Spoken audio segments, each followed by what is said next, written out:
മിശിഹായ്ക്ക് സ്തുതിയായിരിക്കട്ടെ. നമുക്ക് തുടർന്ന് പഠിക്കാം. ദാവീദ് ശക്തനായ രാജാവ്, ചേരുംപടി ചെറുക്കലാണ്. സോളമൻ ജ്ഞാനിയായ രാജാവ്. സാവൂൾ ആദ്യത്തെ രാജാവ്. സാമുവൽ അവസാനത്തെ ന്യായാധിപൻ. അഹ്റോൻ പുരോഹിതൻ. ശ്രദ്ധിച്ചു വായിക്കണം കേട്ടോ. 2-3 പ്രാവശ്യം റിപ്പീറ്റ് ചെയ്താലാണ് നമ്മുടെ മനസ്സിലത് നന്നായിട്ട് പതിയുള്ളൂ. അടുത്ത ചാപ്റ്റർ നോക്കാം. ഇസ്രായേലിലെ പ്രവാചകന്മാർ. പ്രവാചകൻ എന്ന വാക്കിൻ്റെ സാധാരണ അർത്ഥം ദൈവത്തിന് വേണ്ടി സംസാരിക്കുന്ന വ്യക്തി എന്നാണ്. പ്രവാചകൻ ദൈവത്തിന് വേണ്ടി സംസാരിക്കുന്ന വ്യക്തി എന്ന് ആരെയാണ് പറയുന്നത്? പ്രവാചകൻ. അങ്ങനെ നമുക്ക് ചോദിക്കാമല്ലോ. ഓക്കെ, ഇനി വലിയ പ്രവാചകന്മാരും ചെറിയ പ്രവാചകന്മാരും ഉണ്ട്. വലിയ പ്രവാചകന്മാർ 4 പേരാണ്. അവരുടെ പേരുകൾ ജസ്റ്റ് ഒന്ന് ഓർത്തിരിക്കുക.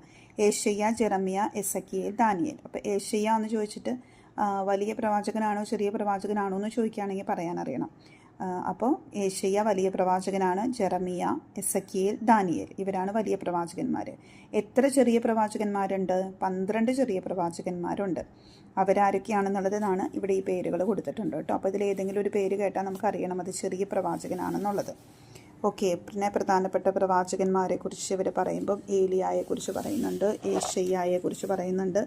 ആഹാബ് രാജാവ് അത് ഏത് പ്രവാചകനുമായിട്ട് ബന്ധപ്പെട്ടിട്ടാണ്? ഏലിയ പ്രവാചകൻ. പിന്നെ ജെറമിയായെക്കുറിച്ച് പറയുന്നുണ്ട്, എസക്കിയേലിനെ കുറിച്ച് പറയുന്നുണ്ട്. ഓക്കെ, പിന്നെ സഭാപ്രബോധകരെ കുറിച്ച് ഈ ഭാഗത്ത് പറയുന്നുണ്ട്. ഇതിൽ കാര്യമായിട്ട് 1 വേർഡ്സ് നമ്മൾ ക്വസ്റ്റ്യൻ പേപ്പറിൽ കണ്ടില്ല, അതുകൊണ്ടാണ് അവിടെ ഒന്ന് മാർക്ക് ചെയ്യാത്തത് കേട്ടോ.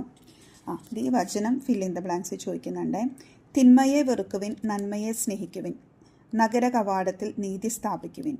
തിന്മയെ വെറുക്കുവിൻ, നന്മയെ സ്നേഹിക്കുവിൻ, നഗര കവാടത്തിൽ നീതി സ്ഥാപിക്കുവിൻ. ഇനി അടുത്ത ചാപ്റ്ററിലേക്ക് പോവാം. മിശിഹായെക്കുറിച്ചുള്ള വാഗ്ദാനങ്ങളും പ്രവചനങ്ങളും. ഇതിലിവിടെ ഒരു മിശിഹ എന്ന വാക്കിൻ്റെ അർത്ഥം എന്താണ്? അഭിഷിക്തൻ. അതെല്ലാ ക്വസ്റ്റ്യൻ പേപ്പറിലും തന്നെ ചോദിച്ചു കണ്ടു. മിശിഹ എന്ന വാക്കിൻ്റെ അർത്ഥമാണ് എന്ത്? അഭിഷിക്തൻ. പിന്നെ രക്ഷകനെക്കുറിച്ചുള്ള പ്രവചനങ്ങളിൽ ഏറ്റവും പ്രധാനപ്പെട്ട പ്രവചനം ഏതാണ്? ഇമ്മാനുവൽ പ്രവചനം. അതാരാണ് പ്രവചിച്ചത്? ഏശയ്യ. ഓക്കെ, പിന്നെ ഇവിടെ ഒരു ഫിൽ ഇൻ ദ ബ്ലാങ്ക്സ് ചോദിച്ചിരുന്നു. നീയും സ്ത്രീയും തമ്മിലും നിന്റെ സന്തതിയും അവളുടെ സന്തതിയും തമ്മിലും ഞാൻ ശത്രുത ഉളവാക്കും. ആ വചനം ഫിൽ ഇൻ ദ ബ്ലാങ്ക്സിൽ കണ്ടിരുന്നു കേട്ടോ. ഇമ്മാനുവൽ എന്ന വാക്കിൻ്റെ അർത്ഥം അതെല്ലാവർക്കും അറിയാം, ദൈവം നമ്മോട് കൂടെ. പിന്നെ അവസാനത്തെ പ്രവാചകൻ, ഇസ്രായേലിലെ അവസാനത്തെ പ്രവാചകൻ ആരാണ്? സ്നാപക യോഹന്നാൻ. സ്നാപക യോഹന്നാൻ. ഈശോയ്ക്ക് വഴിയൊരുക്കാൻ വന്നത് ആരാണ്? സ്നാപക യോഹന്നാൻ. അതുപോലെ ഇതും ഫിൽ ഇൻ ദ ബ്ലാങ്ക്സ് ചോദിച്ചിരുന്നു. ഇതാ ലോകത്തിൻ്റെ പാപം നീക്കുന്ന ദൈവത്തിൻ്റെ കുഞ്ഞാട്. പ്രവചനങ്ങളുടെ പൂർത്തീകരണം ആരാണ്? ഈശോ. പ്രവചനങ്ങളെല്ലാം പൂർത്തീകരിക്കപ്പെട്ടത് ആരിലാണ്? ഈശോയിലാണ്. അപ്പോൾ ഇത്രയാണ് നമ്മുടെ 15 ചാപ്റ്റേഴ്സിൽ നിന്നായിട്ട് പഠിക്കാനുള്ളത് കേട്ടോ.